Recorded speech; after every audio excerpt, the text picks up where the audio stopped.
میرے لیے یہ بڑی خوش قسمتی کی بات ہے. میں ایک بہت مذہبی آدمی ہوں. جمعیت علماء ہند کا میں صدر ہوں. دیوبند مدرسہ بہت بڑا مدرسہ ہے، میں اس کا بھی صدر ہوں. اور میں ایک زمانے سے یہ امید اپنے دل کے اندر رکھتا تھا کہ میں کسی وقت کیلاش آنند جی مہاراج سے ملاقات کروں، لیکن اب تک نہیں ہوا. ہر چیز کا ایک وقت مقدر ہوتا ہے. آج اس کا وقت تھا. میں اپنے آپ کو بہت خوش قسمت سمجھتا ہوں کہ مہاراج سے میری ملاقات ہوئی، میری گفتگو ہوئی. انہوں نے مجھ کو بہت سمان دیا. میں ان کا آبھاری ہوں. کن کن وشوں پہ چرچا ہوئی ہے؟ ہماری بات چیت اس پر ہوئی ہے کہ میں یورپ میں بھی گیا ہوں، میں اور یورپ کے دوسرے ملکوں میں بھی گیا ہوں، میں امریکہ بھی گیا ہوں. میں نے مہاراج جی سے یہ بات کہی کہ میں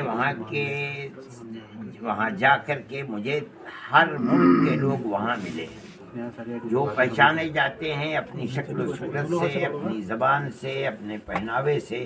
وہ روٹی روزی کمانے کے لیے گئے ہیں. یہ لوگ آپ کو وہاں کے بڑے بڑے شہروں میں ملتے ہیں، لیکن گاؤں میں نہیں ملتے وہاں کے، اس لیے کہ وہاں روٹی روزی کے ان کے یعنی سادھن نہیں ہوتے ہیں.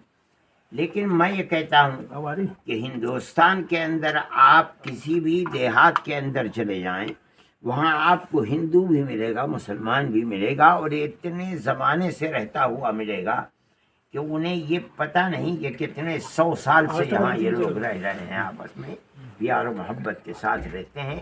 اس کا مطلب یہ ہے کہ ہندو اور مسلمان کا خون ایک ہی ہے، ان کی برادریاں ایک ہیں، ان کی زبان ایک ہے، ان کی شکل و صورت ایک ہے، ان کا رہن سہن ایک ہی طریقے کا ہے. تو پھر دنیا کے اندر فرقہ پرست پارٹیوں نے اور حکومتوں نے جو بھید بھاؤ پیدا کر رکھا ہے، میں یہ سمجھتا ہوں کہ کسی بھی آدمی کو جس کا اپنے کسی بھی مذہب سے تھوڑا بہت بھی سمبند ہے، اس کو اس کی تائید نہیں کرنی چاہیے.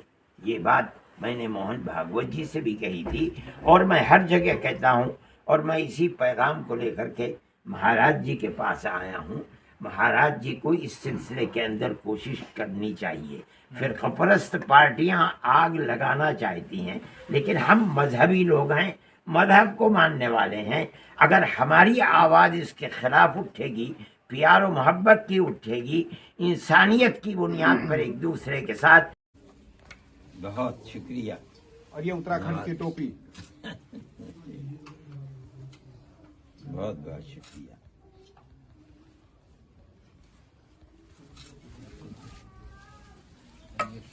یہ قرآن شریف ہے، اس کا انواد ہے اور بیاکھیا بھی ہے ہندی زبان کے اندر. یہ میں نے کئی سال کی محنت کے بعد تیار کی ہے. میں